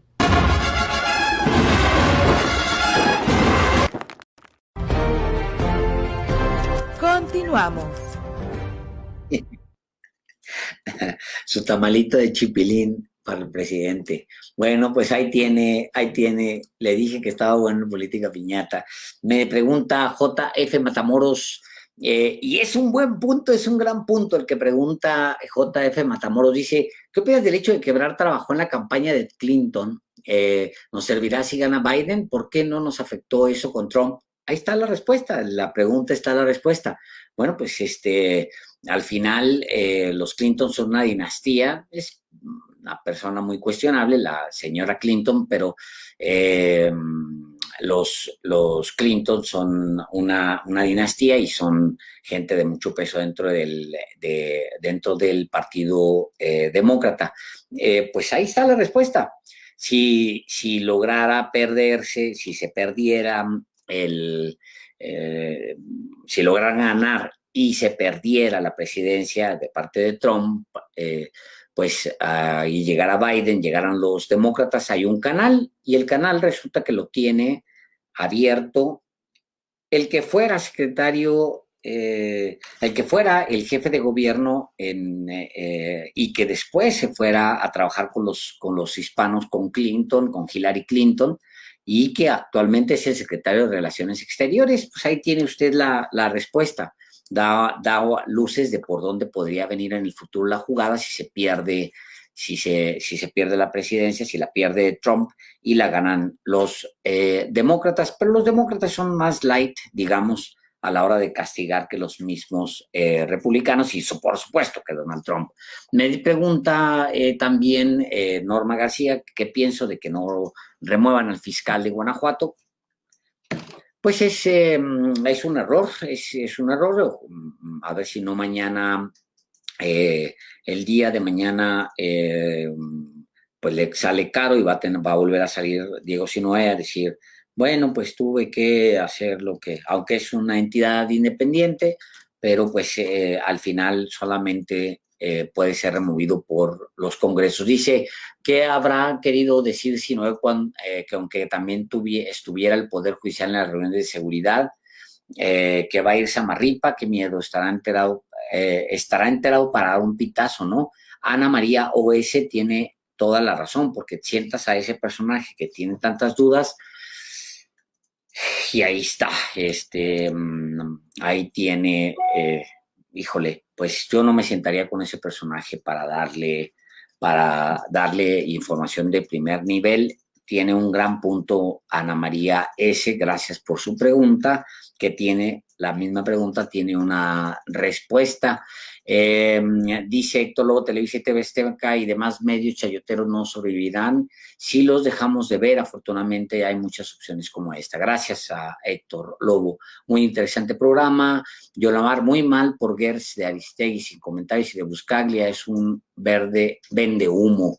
Bueno, pues yo tengo otras opiniones con respecto a eso, Jorge, como usted sabe, tengo otras opiniones. Me parece que es muy saludable, muy saludable que Gertz Manero haya aceptado, cuando un fiscal había aceptado un debate, cuando se había sentado con toda libertad, pues solamente en estos nuevos tiempos. Me parece que fue una actitud madura y buena para esta democracia que el fiscal haya aceptado. Dice señor Páez, me dice Carlos Pareja, si llegara a enjuiciar a Luis Videgaray no le pasaría nada, pues tiene muchos amigos en el Poder Judicial. ¿Qué opina? Puede ser, pero mire, también lo que no tiene es opinión pública, y la opinión pública lo va a presionar al Poder Judicial para que esto llegue a algo. Eso es lo que eso es lo que creo. Yo creo que no se manda solo el Poder Judicial, a pesar de que es un poder independiente, porque tiene una presión social muy fuerte. Les mando otra vez la liga porque me dicen, Guillermina, no salió la liga, me dice, no me gusta que metan anuncios, por eso casi no los veo. No metemos anuncios, en realidad es información lo que metemos. Es un corte para que usted vea la actualización. No encuentro canal, saludos desde Colorado. Le mando la liga otra vez, a ver si la puede usted, 2 veces se las acabo de mandar para que se pueda suscribir al canal, y si usted puede darle tips ahí de cómo suscribirse al canal de mi canal personal, hágalo. Y Joel Ramírez Taques, pues está convocando aquí veo que está convocando una rebelión con su grito ese de viva la maceta de Álvaro Delgado. Pues no le pediría a usted que aliente a ese señor porque ya amenazó con que se quiere llevar su maceta a la maceta esa poco seria, se la quiere llevar cuando regresemos al canal. Por favor, no lo haga, se lo pido, Joel Ramírez, pues es alentar a Álvaro Delgado con esa maceta. Por favor, no lo haga. Bueno, tenemos hoy tenemos a Dulce Olvera con su crónica. Siempre son muy buenas las crónicas de encierro. Hoy tenemos a Dulce Olvera. Acuérdese usted, ¿por qué no dejan hablar mucho a Biden? Tiene conexión con la pederastia o ligas sexuales, tiene muchas acusaciones de eso. Almadelia Flores, un caso en particular. Pero no, sí habla, sí anda en campaña, eso es lo que tiene. Veroram, ya lo miré, ya hay mucha biografía sobre este tema, desde la economía crítica. Daniel, bueno, Veroram trae su tema ahí y está con Jorge García. Gers y Bernadero, dice Tony Barbón. Bien, pues Alejandro, ¿cuánto te pagan los demócratas? Porque los demócratas, igual que los republicanos, nos han empinado. ¿Cuánto te pagan los demócratas? ¿Te cae? María Reséndez, yo voto para que Álvaro se lleve su maceta. Pues no, María, por favor, no lo haga. Pues no, por favor, no estén alentando a Álvaro Delgado a que se lleve su maceta. Recuerde usted que es una maceta muy poco seria, es casi tan poco seria como la manita esa que sacó el otro día para rascarse la espalda. En medio de una entrevista sacó una manita y se rascó la espalda. No, es poco serio y eso en parte tiene ustedes la culpa porque le celebran sus payasadas a Álvaro Delgado en ese espacio informativo. Y siguen ahí. Tu canal ya venía un video con un fragmento de lectura. Exacto, ese mero, Jorge, ese mero es el canal. La maceta va para la octava, bien, dice Veroram. Pues no, Veroram, gracias. Bueno, Aarón Macías, creo que usted está en Colorado, Aarón. Cuídese por allá. Buenos días para usted también. ¿Qué piensas de la corrupción de Canadá con Trudeau? Ya ofreció una disculpa, ojalá y tuviéramos ese tipo de personajes aquí en México que ofrecen disculpa. Lo que sí es que a mí no me cae bien Trudeau, no me cae bien Canadá, creo que se vende como el más cool del planeta y todas las actividades más cochinas las desarrollan los canadienses aquí. La minería, por ejemplo, son explotadores, no me cae bien Trudeau, me parece que es una doble moral la que rige a Canadá, adentro muy cool, afuera unos explotadores. Eso es lo que yo creo. Ojalá y eso cambie. Bien, pues le agradezco que haya estado aquí a Medina Magui, a Yolamar, a Gisela Rosales, a Veroram, a Jorge, por supuesto, a los dos, siempre muy activos aquí. La verdad es que me moría por decirte del video. Sé que te va a gustar. Ok, están entre ustedes hablando. Le mando otra vez la liga. Ojalá y se pueda suscribir a mi canal porque luego ahí subiré cosillas, estaré subiendo cosillas y cuando salga haré en vivos ahí, aparte de lo que hago aquí con ustedes, si ustedes me lo permiten. Muchas gracias por estar el día de hoy aquí. Nos vamos directamente con Dulce Olvera y su crónica de encierro. Gracias. Comparta este video. Recuerde, antes de irse, de dar likes y si no se ha suscrito al canal de Sin Embargo al Aire, hágalo. Dele like también a los videos de Sin Embargo al Aire y potencia este espacio informativo. Póngale la campanita. Póngasele. Alejandro, diles que en el buscador de YouTube coloquen tu nombre completo. Alejandro Páez Varela, me recomienda Jorge García. Lo voy a hacer, no me he clavado. Bere Núñez González me pide la liga. ¿Cuál es tu canal? Ahí está la liga otra vez, la mando una segunda vez. A ustedes, muchas gracias. A Delia Weber, gracias por estar aquí. Parece que... A ver, antes de retirarme hay nota importante. Hay un texto muy padre que vamos a publicar en un momento más tarde para que lo siga. 7 meses después, el coronavirus sigue siendo un enigma. Es un texto larguísimo que vamos a publicar que trae todas las respuestas con respecto al coronavirus y a su enfermedad, que es la COVID-19.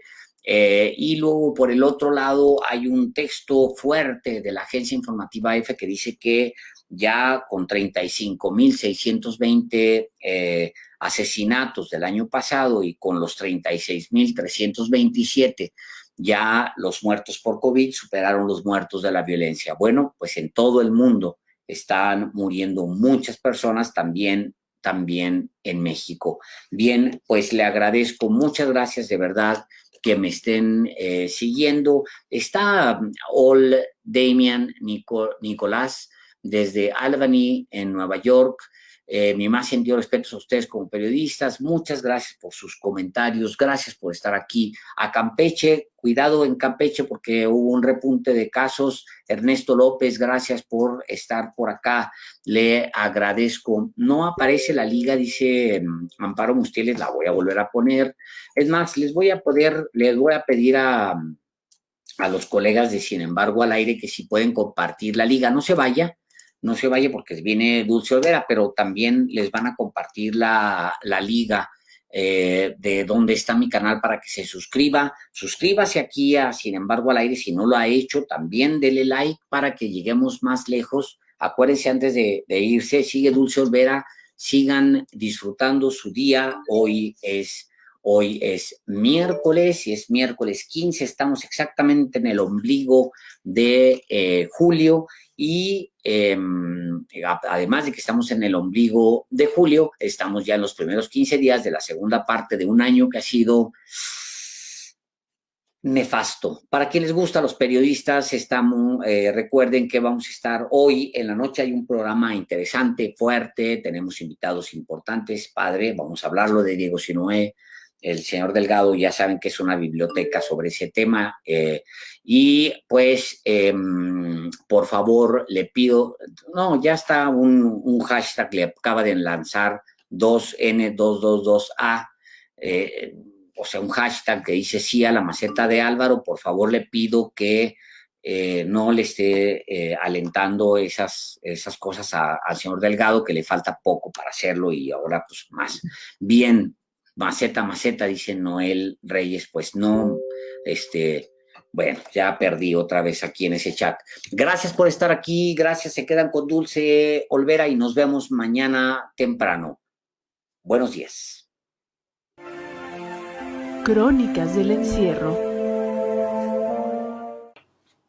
Hola, ¿qué tal, seguidores de Sin Embargo? ¿Cómo están? Les saluda Dulce Olvera en una emisión más de Crónicas del Encierro para abordar temas de la crisis climática que va en paralelo de la que sufrimos en la cuestión sanitaria y en la economía. Esta semana estamos en la Semana del Tiburón, entonces vamos a aprovechar para rescatar una investigación muy importante de la organización Oceana México, esta organización que, como su nombre lo dice, se dedica específicamente en el cuidado de los océanos. Esta investigación se llama Gato por Liebre, más o menos les dará una idea. Es sobre el fraude y la sustitución en la comida del mar. Imagínese que usted está en un restaurante allá en Mazatlán y se le antoja pues, comerse un filete de mero, pero lo pide, el mesero le trae una basa de Vietnam. O está ya en una pescadería de Cancún y quiere comerse un guachinango, pero le venden un filete de tiburón, por supuesto a precio de guachinango. Bueno, pues en marzo del 2019 Oceana México reveló un estudio donde se sumergió en 133 establecimientos, tanto en pescaderías, supermercados y también en restaurantes. Se fue allá a Mazatlán, a Cancún y aquí en la Ciudad de México. ¿Qué encontró? Pues de esos 133 establecimientos, en el 31% encontró sustitución de especies, es decir, gato por liebre. Desglosado, en los supermercados hubo un 16% de sustitución, en las pescaderías el 36% y en los restaurantes otro 33% de sustitución. La gran pregunta es cómo nos afecta a nosotros como consumidores y como sociedad rodeada de mares. Bueno, pues tiene un efecto en nuestros bolsillos, un efecto social específicamente en los pescadores y también en el equilibrio del mar. Y para eso vamos a hablar con Renata de Oceana México, retomando que estamos en la Semana de los Tiburones. Cómo esto de gato por liebre está afectando directamente a estos animales. Rápidamente quiero desglosarles cómo estos pescados más sustituidos fueron el marlin. ¿Cuántas veces no hemos pedido, por ejemplo, un taco de marlin allá en el pescadito? Pues la sustitución es el 100%, el mero con 80%, alrededor de 50% de las veces el mero fue sustituido por basa. Esto en Cancún, donde el 26% es sustituido. En Mazatlán, les decía, el marlin tuvo una sustitución, adivinen de cuánto, también de 100%, al igual que en Cancún. La sierra, otra sustitución de 100% y el pargo de 50%. En general, tanto en supermercados, pescaderías y restaurantes de Mazatlán, que es una ciudad costera, es una sustitución del 31% de especies. La Ciudad de México es el 34%, donde el dorado, guachinango, mero, róbalo y marlin fueron los pescados más sustituidos. Concretamente hablando de los 3 impactos del gato por liebre, les decía, como pasa en todos los productos, hay una alta correspondencia tanto en la disponibilidad de la especie, en este caso del pescado, de la demanda de nosotros y del precio. Entonces, el engaño en ocasiones esconde un posible fraude, en este caso de gato por liebre, ya que se venden especies más baratas por aquellas más cotizadas. Concretamente, el 60% de la sustitución se dio por un producto de menor valor.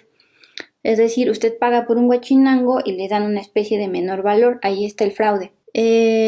Sobre todo, esto pasa en el mero, el róbalo y el guachinango, en promedio con estos 3 casos de estudio. El costo social es lo que a mí me llama más la atención. En el estudio de Oceana, pues se habla con pescadores de la Confederación Mexicana de Cooperativas Pesqueras y Acuícolas. José Jesús Camacho, el presidente de este consejo, dice, los pescadores somos los más afectados cuando se incurre en la práctica desleal de vender al consumidor gato por liebre, ya que todo nuestro trabajo y esfuerzo pierde valor al momento que se desgusta una especie que no fue pescada de manera sustentable. José Luis Carrillo Galás, también pescador, dice, el precio de cada especie marina va en proporción del esfuerzo que realizamos para capturarla. Si aceptas gato por liebre, abaratas la mano de obra del pescador, afectando su economía. La tercera consecuencia del gato por liebre es la salud de los mares. Para ello voy a hablar con Renata. Quisiera contextualizarles que México es un país muy diverso, incluyendo con diversidad marina.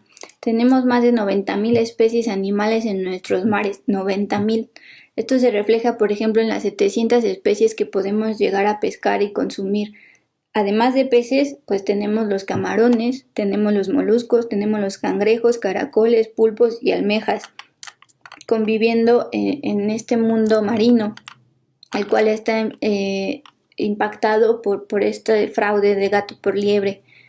El 11.2% de las muestras provino de 13 especies amenazadas y 8 especies casi amenazadas, de acuerdo con la lista roja de la Unión Internacional para la Conservación de la Naturaleza.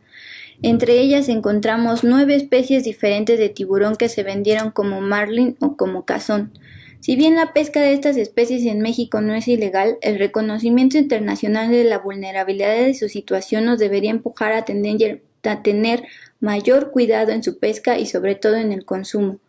En cambio, las comemos con otros nombres y las mantenemos en las sombras. Pues vamos a marcarle a Renata para que nos hable de la importancia de los tiburones en esta semana de los tiburones. Ahí está. Pues, hola Renata, te marco acá en Sin embargo al aire para platicar en esta semana de tiburones sobre la investigación que ustedes lanzaron el año pasado sobre gato por liebre.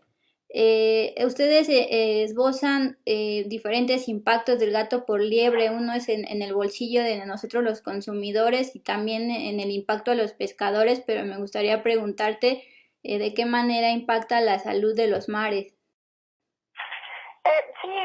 Muchas gracias, Dulce, por interesarte en los temas que manejamos en Oceana. Oceana es una organización internacional dedicada a la protección de los mares. En el mundo tenemos oficinas en diferentes países, en Asia, Europa y América. Y pues uno de los estudios que hacemos es de sustitución y fraude en la comida del mar. Mediante pruebas de ADN revisamos que el pescado que nos venden con un nombre comercial, si es exactamente el pescado que nos están diciendo. Pues nos venden de pronto guachinango, robalo, marlin, especies que son muy conocidas, y lo que está detrás no es precisamente ese pescado el que nos están vendiendo.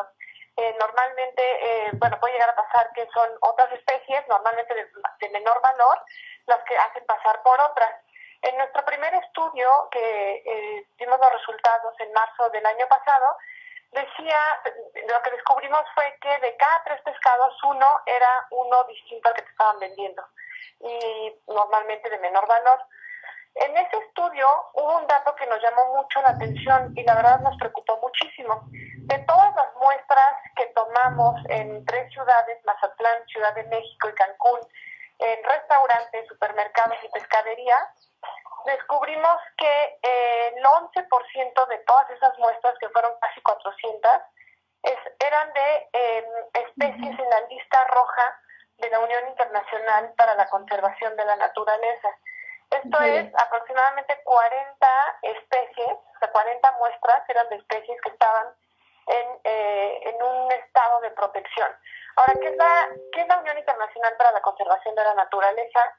Es un organismo internacional integrado por científicos y especialistas que se dedican a medir las poblaciones de la situación de los animales, tanto marinos como terrestres, y cuando hay un declive significativo en la población, detectan cuando están siendo constantemente amenazados, su hábitat está siendo reducido, y los catalogan en una lista roja que tiene categorías de vulnerabilidad, que están amenazados, en peligro o incluso en extinción.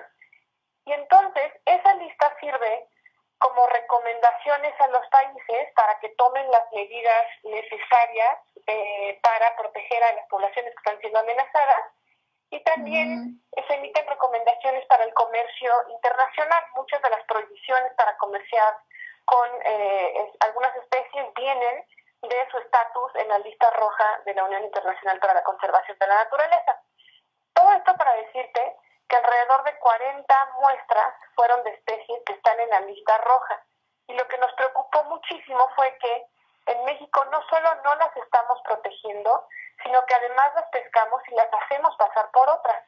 ¿Qué especies estaban detrás? Pues había muchísimos tiburones, había tiburón zorro, tiburón sedoso, que son pues tiburones que están siendo amenazados porque se reproducen poco, nadan solos, o sea, tienen unas características que los hacen más vulnerables a la presión de los seres humanos. Entonces, este fue el primer resultado. En noviembre y diciembre sacamos resultados sobre bacalao. Ahí solo hicimos pruebas en bacalao. Normalmente en el centro del país, en noviembre y diciembre, es tradición comer bacalao, ya sea en torta o en guisado. Y ahí nos dimos cuenta que también de cada 3 bacalaos que nos vendían, uno era una especie diferente. Pero ahí mayoritariamente lo que nos sustituía eran tiburones. Y ahí encontramos todavía más tiburones que están en la lista roja de la UICN. Encontramos al tiburón toro, otra vez al sedoso y al zorro, al tiburón de puntas negras. Y encontramos a una especie que no está amenazada solamente, está ya en peligro, está a un paso de estar en peligro de extinción, y que es el tiburón martillo. Es uno de las diferentes especies de tiburón martillo, y lo encontramos siendo vendido como bacalao. Entonces, otra vez se refuerza esta hipótesis que muchos de estos animales que no están siendo protegidos se pescan y se hacen pasar por otros. Y esto sucede un poco en un contexto en donde en México habitan más de 100 especies de tiburones. Normalmente pensamos como en un tiburón o que hay 2 o 3. Pero la verdad es que hay gran variedad de ellos en el mundo, y en México en nuestros mares nadan más de 100, de los cuales alrededor de 80 son de interés pesquero. Pero lo que sucede en México es que de esos 80, todos entran a una misma bolsa que se llama tiburón, y se da permiso para tiburón. Y las reglas del juego de qué se puede pescar y los permisos y todos para tiburón.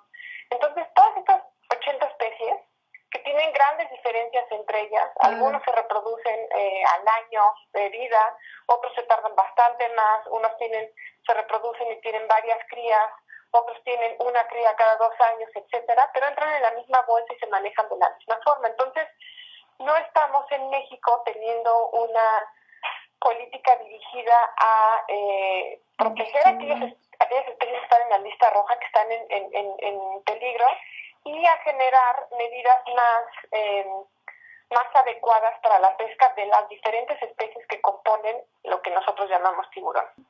Pues, a ver, Renata, justamente mi pregunta era cuántas especies hay en México.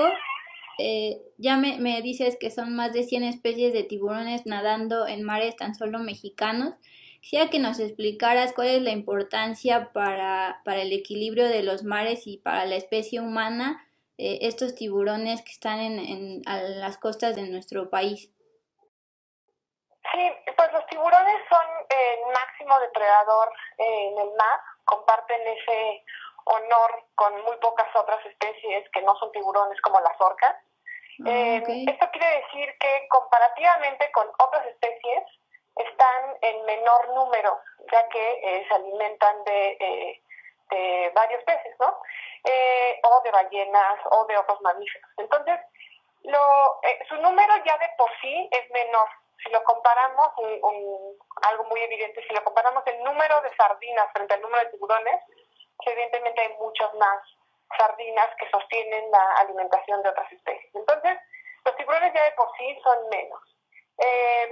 Lo segundo es que tienen un valor importantísimo en el ecosistema y algo muy sencillo de explicar. Si no hay tiburones en algunos ecosistemas, las especies que ellos comen empiezan a proliferar y eso genera un desbalance en el equilibrio de ese ecosistema, ya sea porque esas especies quizás sean las que comen lo verde del mar, por ponerlo de una forma, y entonces al proliferar, porque no tienen depredador, pues empiezan a comer más de lo que tendrían que comer para mantener el equilibrio del ecosistema. Es una manera muy simple su explicación. Y lo que sucede con los tiburones es que además son un indicador de que el ecosistema es sano. Solo ecosistemas sanos pueden sostener a tiburones, a estos grandes depredadores. Y un ejemplo lo tenemos en México, hay un ejemplo de ambientalismo y de restauración con la comunidad muy exitoso, que es en Cabo Pulmo, situado en Baja California Sur. Ahí en algún momento la zona empezó a quedar sin vida. Era una zona de pesca y la pesca fue tan exhaustiva en esa zona que dejó de haber especies que pescar. Y entonces no encontrabas tiburones, no encontrabas casi ningún animal, y hay un esfuerzo de la comunidad, de organizaciones de la sociedad civil, en construir una zona de no pesca y convertirla en un turismo sustentable. Y ahí lo que sucede, empieza a haber una restauración y un regreso de la vida, y hoy en día tú vas y si quieres bucear puedes encontrar tiburones, ¿no? Entonces, cuando tú ves tiburones en grandes números que pueden alimentarse y reproducirse en una zona, te da una idea del equilibrio que está en ese ecosistema. Entonces son fundamentales para la salud de los océanos y además son un indicador de salud. Ahora, con esto, de pronto pensamos que proteger a los tiburones significa no pescarlos. Y creo que hay muchas formas de proteger a los tiburones más allá de prohibir su pesca. En México tenemos 3 especies de tiburones que no se pueden pescar, que son el tiburón peregrino, el tiburón ballena y el tiburón blanco. Sin embargo, pensar que solo prohibiendo la pesca de las especies se protegen es una forma muy limitada. Necesitamos entender que hay que regular otras actividades humanas que están en contacto con los tiburones, como el turismo, como las propias embarcaciones.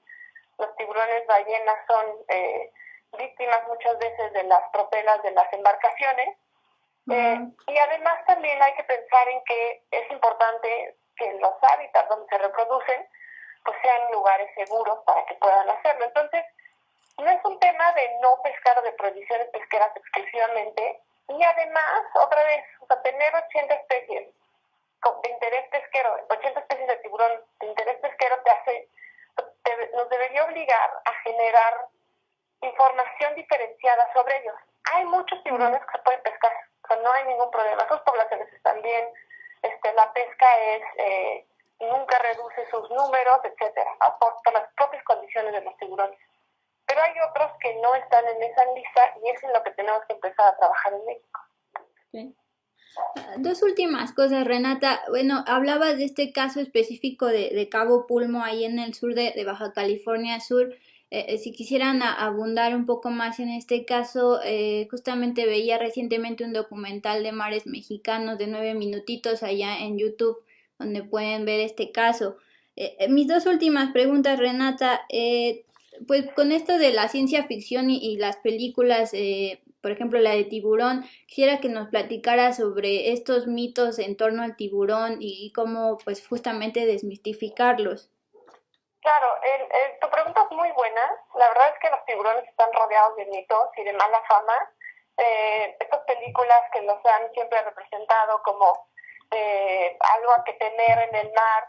Y, o sea, a ver, un primer punto, sí son depredadores, no son inocentes palomitas, son depredadores. Pero no son animales que ataquen a los seres humanos. Las muertes por tiburón son, o sea, normal, al año son entre 5 y 6. O sea, muere más gente por picadura de abeja en Estados Unidos o por ataques de perro que ataques de tiburón en todo el mundo. La verdad es que tienen muy mala fama. Ahora, de pronto los vemos y no son precisamente los más tiernos, ¿no? O sea, no tienen este ojito de mamífero que genera mucha ternura, sus colmillos a veces son muy engañosos, los vemos y decimos, no, estos son tan depredadores que nada puede con ellos, pero la realidad es que somos nosotros sus depredadores, a través de una sobreexplotación pesquera o de mal manejo, pero también de turismo que los pone en riesgo, de actividad humana, como derrames, ¿no?, de petróleo, la contaminación plástica y la destrucción de sus hábitats. Entonces, hay que entender que estos animales están en una vulnerabilidad mucho mayor de la que normalmente les concedemos, y pues necesitan bastantes aliados. Creo que hay que empezarnos a pensar en su magnificencia, pero también que pues frente a nosotros los seres humanos son súper vulnerables y necesitan de más humanos aliados. Y justo la última pregunta va en ese sentido, Renata. Nos estabas exponiendo cómo pues hay una generalización de los tiburones. Mi pregunta es, ¿qué autoridades del gobierno son las encargadas de proteger o deberían ser las encargadas de proteger a estas más de 100 especies de tiburones? Pues hay varias.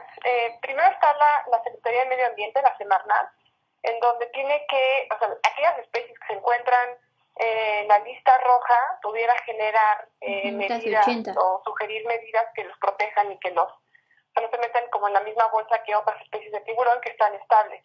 También está el Instituto Nacional de Pesca y Acuacultura, el INAPESCA, que necesita generar mejor información sobre las poblaciones de tiburones en México y la salud de estas poblaciones en México. Y en tercer lugar, pues aquellos tiburones, aquellas especies que son de interés pesquero, necesitan también generar mecanismos diferenciados en su aprovechamiento. Otra vez, no es lo mismo pescar a un tiburón que al año se reproduce y tiene varias crías, que a tiburones que empiezan a reproducirse después de los 5 años, que tienen una cría cada 2 años, que no nadan con más tiburones de su especie, sino que van solitos por el mundo y hasta que se topan con otros se pueden reproducir. O sea, creo que necesitamos entenderlos con toda la diversidad que son. La verdad es que son animales bastante diversos, y empezar a generar las políticas públicas que requieren para su protección. Hay algunos que se podrán pescar. En México se aprovecha todo el cuerpo del tiburón. Hay comunidades que su alimentación se basa en la carne del tiburón, pero hay otros tiburones que quizá tendríamos que empezar a repensar de qué forma los empezamos a proteger, si reducimos su pesca, si protegemos sus hábitats y pues sobre todo si evitamos esta contaminación plástica que día a día se incrementa en el mundo y en México. Okay. Pues Renata, te aprecio mucho tu tiempo y toda la información que nos diste. El día mero del tiburón, entiendo, es el 14 de julio, pero en Oceana están haciendo diversas actividades en torno a toda la semana. Si pudieras invitar a la audiencia, ya sea que no lo vean en vivo, pero se van a quedar guardados allá en sus páginas, en sus redes sociales, ¿qué les recomiendas consultar sobre esta semana, Renata? Sí, muchas gracias, Dulce, por eso. Justo hoy tenemos a las 5 de la tarde una plática para desmitificar a los tiburones. Es a las 5 de la tarde por nuestras redes sociales. creo que es en Instagram es @OceanaMéxico. También toda la información la estamos poniendo en Facebook y en Twitter, @OceanaMéxico.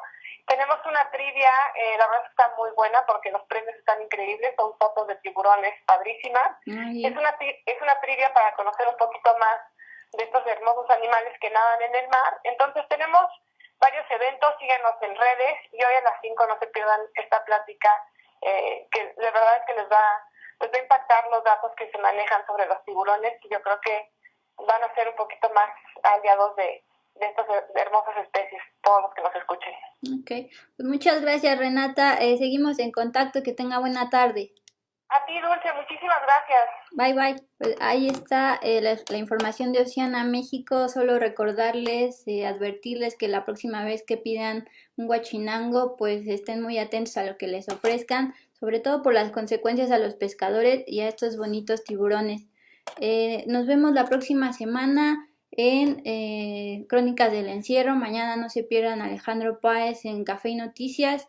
Por último, quisiera dedicar este pequeño espacio a mi primo David Pérez Martínez, quien falleció el día lunes a causa del COVID-19. Descansa en paz, primo. Nosotros nos vemos dentro de 8 días.